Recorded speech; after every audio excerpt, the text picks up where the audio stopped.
Joining us today is a very special guest, as somebody who's headed the judiciary here in India. He's really had a bird's eye view on how the judiciary in India functions. So talk about that. We have with us former Chief Justice of India, Justice BR Gavai. Thank you so much, sir, for speaking to Times Now.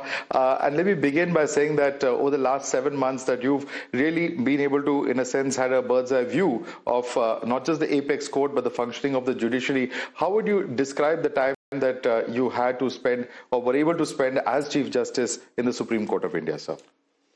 I think the time I spent as a Chief Justice of India has been fulfilling. I'm content, happy. We could do many things that we had initially planned for. Right. You've authored 464 judgments. You have been part of 772 benches. Now, this is a really staggering sort of a record. No, what is your philosophy when it comes to deciding? 464 must be, I think, a wrong figure. Okay. Yeah, because I think I might have, because when I had taken over as Chief Justice, I had authored around 300 judgments, and maybe in last 6 months, 35 to 40 might have been added. So okay, that 400 plus appears to be an incorrect figure. Okay. Of course, I might have presided over the judgments delivered in more than 700 matters. But I don't think that that's too big a number. I've been judged for 6.5 years. So around 50 judgments in a year or so. But what is your philosophy when there's a contentious judgment that comes across to your table? No, because there are many judgments which do not take much time, like in, say, criminal appeals or civil appeals. There are only big constitutional interpretations which take a long time, like the subclassification judgment. It took a lot of time, and I had to spend almost my half of the summer vacation on that. Or say the demonetisation judgment, which took up almost my entire Christmas vacation. But the other judgments, it's not that every judgment takes a lot of time.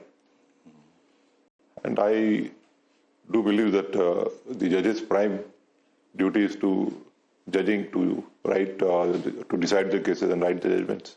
Right. So let's come down to some of the important judgments. There was a very important case of the presidential reference where you had said that governors cannot, sit on bills indefinitely, but you had also referred to what is called a reasonable period within which they need to take forward this matter. But there are some who express a view that the reasonable period, in the absence of a definition, it may be prone to misuse. How do you look at this kind of view? See, while interpreting the Constitution, you cannot rewrite a Constitution. As I said day before yesterday when I was meeting everyone, that basically the power to amend the Constitution is with the Parliament. And it's only the power to interpret the provisions of the Constitution that lies with the judiciary. So by judicial interpretation, you cannot put something which is not there in the Constitution. But to say that a reasonable period is likely to be misused, I don't think that's a quite correct perception. Everything depends on facts of each case. Like when we decide the cases, a slight distinction of facts might lead to divergent results. So in a given case, 1 month's time may be a reasonable period, and the courts, equipped with their experience, equipped with their knowledge, would be in a position to find out as to whether in a particular case the government was sitting over the wheel for a reasonable period or it was taking too long. And in such a case, the constitutional courts of the country are within their powers to issue a mandamus to the governor to decide which option he wants to exercise out of the three within a specified period. Right. So you had also struck down the Tribunal Reforms Act 2021. What was your thinking at that point of time, sir? See, independence of judiciary is one of the basic features of the Constitution of India. It has been said so in so many judgments. And we find that, or we rather found that the tribunals are also an integral part of the judiciary. And some of the provisions contained with regard to the service conditions, with regard to the appointment in the enactment were not in tune with the independence of judiciary. And therefore, we found that in order to maintain the independence of judiciary, in order to preserve the independence of judiciary, some of the provisions in the enactment, or rather the enactment, was liable to be struck down. So I'm very glad you mentioned this issue of independence of judiciary, because often in the political discourse, we repeatedly see, there are charges and counter charges about whether constitutional bodies and their independence, and this includes the Supreme Court, includes the Election Commission, various bodies, it comes under question, under the political discourse. When you look at this entire issue of independence of judiciary, do you feel that somewhere there is an impression being given that because there are judgments that are not taking on the government or critical of the government, therefore the independence of the judiciary is being eroded? What is your view on this entire aspect of the political discourse? No, as I said the other day, merely because all the matters are decided against the government does not mean that the judge is an independent judge. You have to decide the case on the basis of the facts that are before you for consideration. In a given case, the government may win. In a given case, the government may lose. And therefore, the perception that unless you decide all the matters against the government, the independence of judiciary is not maintained is not correct, because ultimately it's a decision making. It has to be decided on the facts of each case. So this perception that the judiciary is not independent, you said that is at least a perception that is not rooted in facts. It's the perception that the judiciary is not independent is totally erroneous. The judiciary in India is independent, it is strong and stable.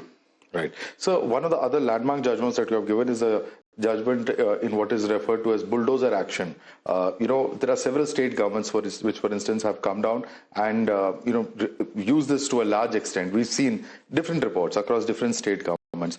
What would you say regarding this? Because why have you frowned down upon this mode of what is believed to be, in popular parlance, as effective dispensation of justice or instant justice? No. The judgment in bulldozer justice, or the demolition justice, is commonly known as, is particularly involved demolition of the houses, the structures of the persons who are either accused or convicted in a particular crimes. We have held that the right to shelter is one of the fundamental rights as developed by the constitutional jurisprudence. And merely because somebody is an accused, his family cannot be penalized for that, because the house is occupied by his family, his sons, daughters, wife, parents, and inflicting such a punishment on a person, I think it's the executive does not have a power. The power to judge is with the judiciary, and judiciary cannot be a judge in their. The executive cannot be a judge in their own cause. So that was one of the basic factors that weighed with us while delivering the said judgment. Right. Do you hope that the state governments or the authorities concerned which have used this bulldozer action, do you think that they will pay heed to the views that you have expressed, sir? They are bound to pay, because we have, in the judgment itself, we have said that if any of the officers is found violative of the directions issued, he will be held personally guilty for committing contempt of the court, and they would also be responsible to reconstruct the house, and the government will have to recover the amount from such officers. And we also given liberty to the citizens that wherever there is a violation, they can approach the jurisdictional high courts. Right. So also in the case of the lawyer, Rakesh Kishore, who had hurled that shoe at the bench when you were very much there, you had declined to take action against him going further. Why did you decide to do that, sir, at that point of time? As I again said the other day, it differs from person's perception. Each person may react to a similar situation in a different manner. At that point of time, I did not find that it was necessary to take up the issue further, and that was a decision taken by me at the spur of the moment. Because the lawyer concerned, since has not shown any remorse, so there will be those who will say it's also about the dignity of the institution which you were heading. Now that matter is pending before my successor, so it may not be appropriate for me to comment on that. So, but, you have said that you did not mean to hurt anybody's sentiment in context, of course. This is not in any way to justify the action of that lawyer. Nobody can justify that. But you have said you didn't mean to hurt anybody's statement in the preceding statements that you had given. But in today's day and age, we have social media, which very often blows up matters out of perception. We have transparency in proceedings. We have, proceedings which are live telecast. Is there a need to perhaps be a little circumspect in that sense when the oral observations are concerned? What is your view on this, sir? No, we have largely experienced that the oral observations are misused, and a totally different picture is given in the social media. Whatever is not stated is thought to be given that color. And I do feel that there needs to be some control on the misuse of social media. Okay. So there's another controversy that is surrounding the elevation of a judge from the Patna High Court. We have seen lawyers like Indra Jaising come out and say that despite the lone woman judge in the Supreme Court, Justice Ragratna, opposing the elevation, yet it happened. What would you say about this entire process and what exactly transpired? No. Ultimately, it's a decision of a Collegium. And the Constitution bench also holds that if a name is recommended by a majority of 4-1, then the government has to accept it. It's only when a majority of 3-2, as held in the presidential reference, then the things are different. We had taken into consideration the views expressed by Justice Nagaratna. At the same time, we had also taken the views as expressed by the other consulting judges who had the occasion of seeing the functioning of the concerned judge when he was in the Gujarat High Court, then also from a colleague from the Patna High Court who had seen had the occasion of seeing the functioning of a particular judge. And after taking overall factors into consideration, all four of us were of the unanimous view that the name deserves to be recommended. Right, but you also expressed regret that no woman judge could come in during your tenure. And the fact is that there were 3 senior women judges as compared to the judge who was finally elevated. So somewhere that is the issue that they were trying to raise. That happens when you elevate a judge. It's not always on a seniority. There are various considerations to be taken into consideration, various factors to be taken into consideration. And this has not happened for the first time. There have been instances where pretty junior judges have been elevated to the Supreme Court, maybe at serial number 50, 52, 55. Right. And Justice Gavai, you mentioned the Collegium system. There's been a lot of debate surrounding the Collegium system for the past several years. Are you of the opinion that there needs to be more transparency, perhaps publishing of the minutes of the Collegium meetings? What can be done in this regard in your view? Insofar as transparency is concerned, as I expressed the other day, from the period when Justice Sanjeev Khanna was the Chief Justice of India, we have started interacting with the candidates. The candidates whose names are recommended by the High Court Collegiums have interaction with us. And then we take inputs from the concerned, the judges who had an occasion to see the functioning of such lawyers. Then the inputs of the IB are also taken into consideration, the inputs from the Ministry of Law and Justice, the inputs of the Chief Minister, the Governor of the states. And after taking all that into consideration, we arrive at a decision. Insofar as publishing of reasons on the website is concerned, the other day itself, when Saturday I was meeting everyone, I had stated that we take decisions on the basis of the inputs that we get. But it's not as if that all those inputs may be 100% correct. So if anything adverse with regard to a particular candidate is published, and if he's not ultimately elevated, it may prejudicially affect his career as a lawyer. And that would amount to condemning someone who is not even heard. There was another episode, an unfortunate episode, where Justice Gavai, there were large swaths of cash that were found at the residence of Justice Verma's place, his residence. Do you believe that entire episode has somewhere hurt the credibility of the judiciary? No.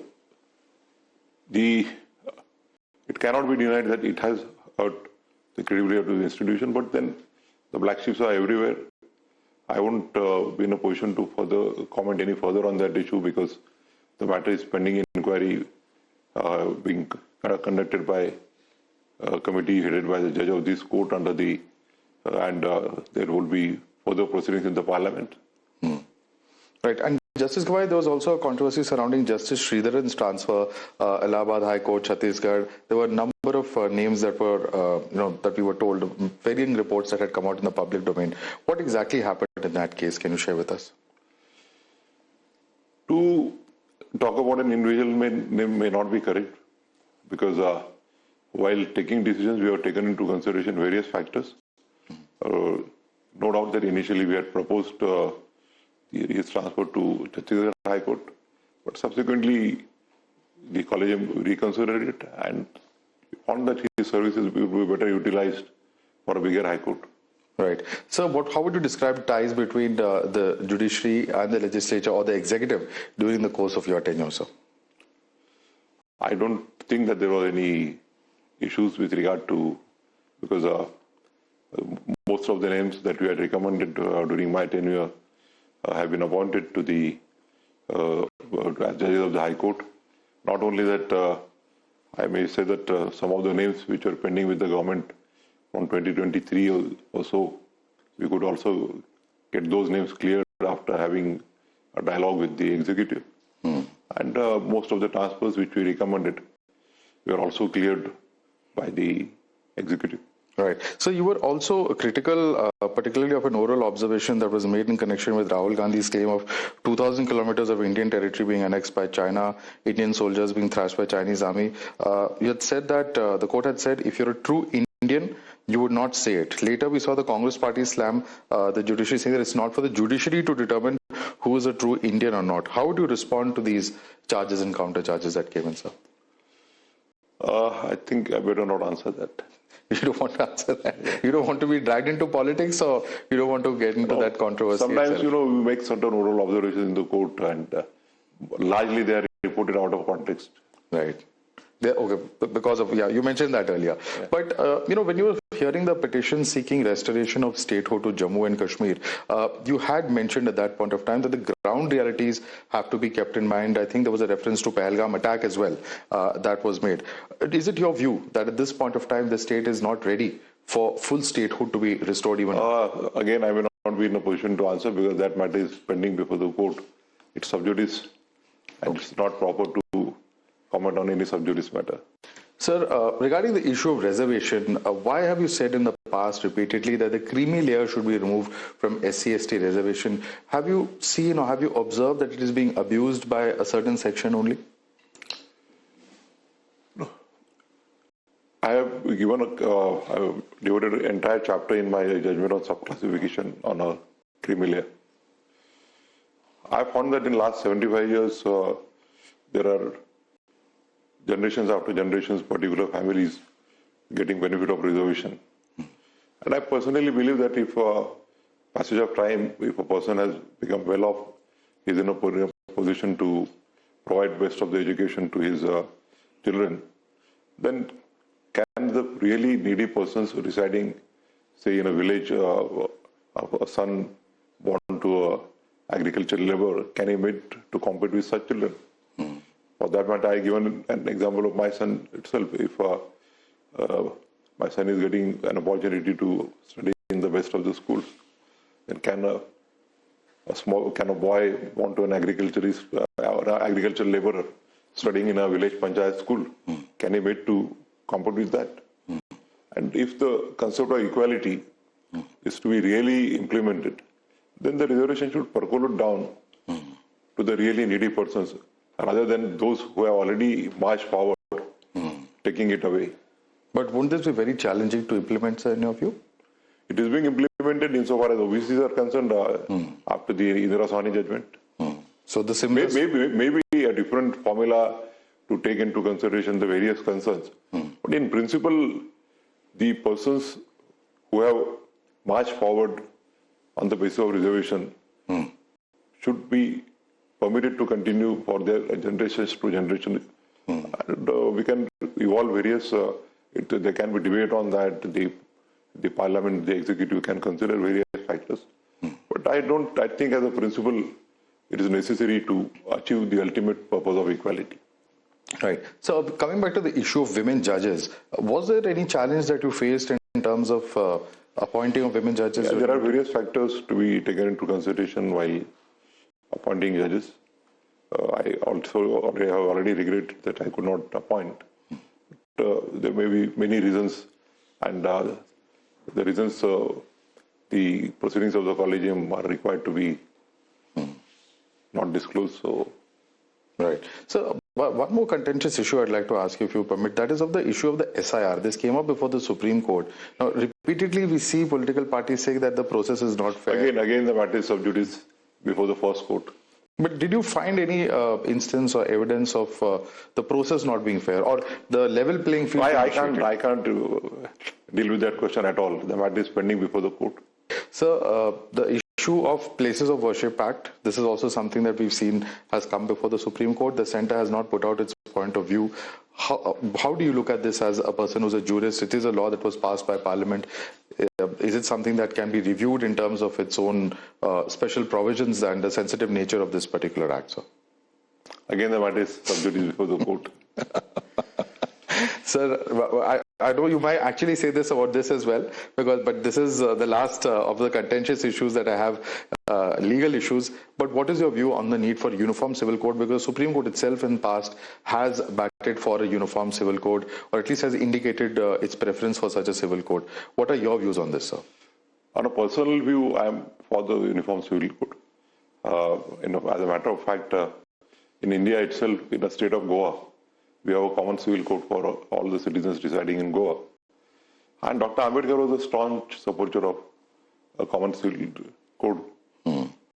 Right. So we saw a controversy a few days ago where your mother was invited to participate in an RSS event.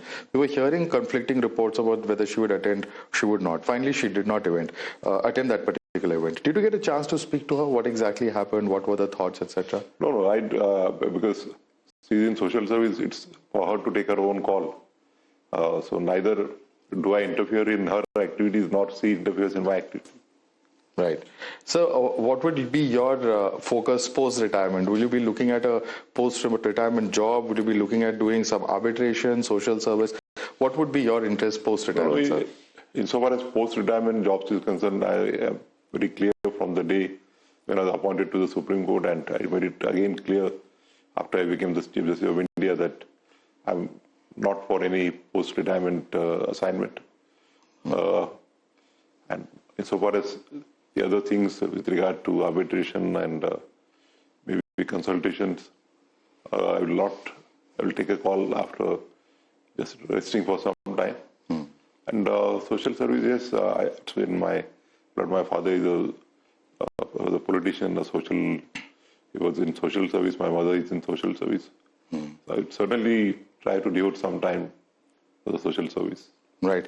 So we have seen a controversy when your predecessor had invited the Prime Minister to his residence for a puja. We'd also seen a reference to praying before an important landmark judgment, that was the Ayodhya judgment. How do you view these developments? Because both of these developments were hugely controversial when they took place. I again refuse to answer this question on Saturday. Okay. All right, sir. There was one aspect, though, a judicial aspect, because there was an attempt to influence by an NCLAT member or a High Court judge who tried to influence an NCLAT member of Chennai for a favorable order of a corporate entity. What action was taken, and can you share who was this person? No, the report has come, but the report had come after the nomination of my successor had come, and therefore I thought it appropriate to leave it to his discretion. Right. So finally, your memories of your time in the judiciary, can you share with us any interesting anecdote, any of the memories that you'd like to tell our viewers, experiences that you'd like to share with our viewers? No, I have many experiences, many matters wherein the orders passed by me or the judgments delivered by me have given me immense satisfaction, wherein I could do something to give back to the society. I have been always a proponent of the Dr. Ambedkar's ideology of social and economic justice, so that the justice should reach to the needy, to the common person. And in such a short period, I may not be, in position to address in detail on them, but maybe when I have a longer time, certainly share with all of you.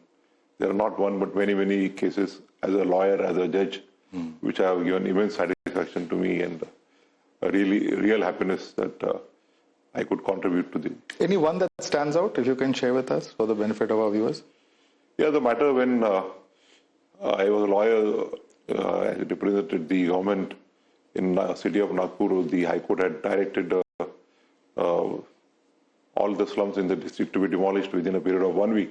And I could fortunately get stay from the Supreme Court in that gap of 1 week. And incidentally, when one of the last judgments that I delivered here, the Judpi Jungle matter, I could give some directions which permitted the regularization of those slums. So the right to shelter, which I have been advocating in as a lawyer, as a judge, this will help at least thousands of the slum dwellers in the area of Vidarbha to regularize their houses.